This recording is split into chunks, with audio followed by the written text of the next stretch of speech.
Hello everyone, সবাইকে very very good morning. আজকে ছিল বিএড এক্সামের আরেকটা দিন, যদিও আজকে ছিল লাস্ট দিন, তাই আজকে কোনো খাওয়া দাওয়ার অন্যান্য ঝামেলা করিনি।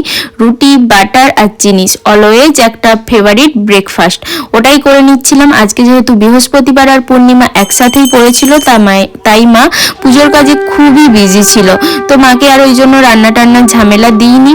আর মাকে এখানে আমি আর চিকু বসে গিয়েছিলাম পুজোর জন্য হেল্প করতে। হেল্প হলো, আমাদের কাজ হলো ঘন্টা বাজানো, তো আমি সেই কাজটাই আমি আর চিকু খুব মন দিয়ে করছিলাম। এখানে ঠাকুর মশাই পুজো টুজো করছিলেন। তারপর পুজো কমপ্লিট হয়ে যাওয়ার পর আমি চলে গিয়েছিলাম স্নান করতে। স্নান টান করে রেডি হয়ে বেরিয়ে পড়েছিলাম কলেজ যাব বলে। যদিও আজকে শুধু কলেজ না, কলেজের এক্সাম শেষ হওয়ার পর মামা বাড়িও যাব, তাই ব্যাগটাকে সুন্দরভাবে অনেক কিছু দিয়ে ভরিয়ে নিয়েছিলাম। তারপরে যখন নিচে এসে দেখছি এখানে ঠাম্মাও রেডি হয়ে পড়েছে। কোথায় যাবে? বিয়ে বাড়ি যাবে বলে। হ্যাঁ, তাই আমার কাছে এসেছিল শাড়ি পরার জন্য, কিন্তু আমি পারিনি, মা তাই হেল্প করে দিচ্ছে শাড়ি পরাতে। তারপরে আমি চলে এসেছিলাম কলেজে এসে সবাইকে জিজ্ঞাসা করছিলাম যে আজকে যেহেতু লাস্ট এক্সাম তাদের কি ফিলিংস হচ্ছে, তো সেটাই তারা বলছিল, তো তোমরা শোনো।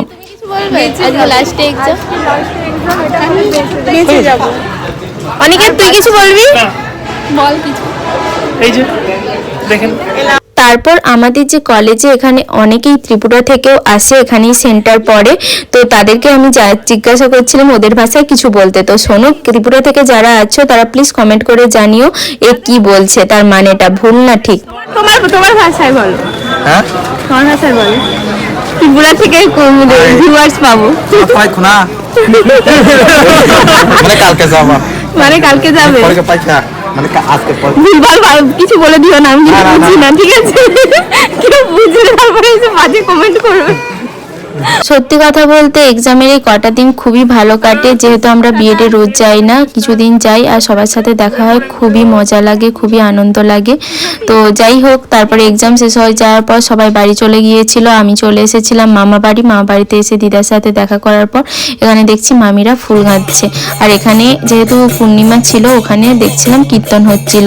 আর সন্ধেবেলা আমি দিদার সাথে বসে গিয়েছিলাম দিদাকে বিস্কিট খাওয়ানোর জন্য। এটা কি করতেছে বলো তো? কি করতেছে? ভিডিও করতেছে, তোকে দেখতে পাবো। সত্যি কথা বলতে আমার দিদা খুবই অ্যাক্টিভ একজন মানুষ, তাকে যখন এরকম অবস্থায় দেখি না, সত্যিই মন খারাপ হয়। কি করা যাবে, শরীর অসুস্থ হয়েছে, সুস্থ করতে হবে।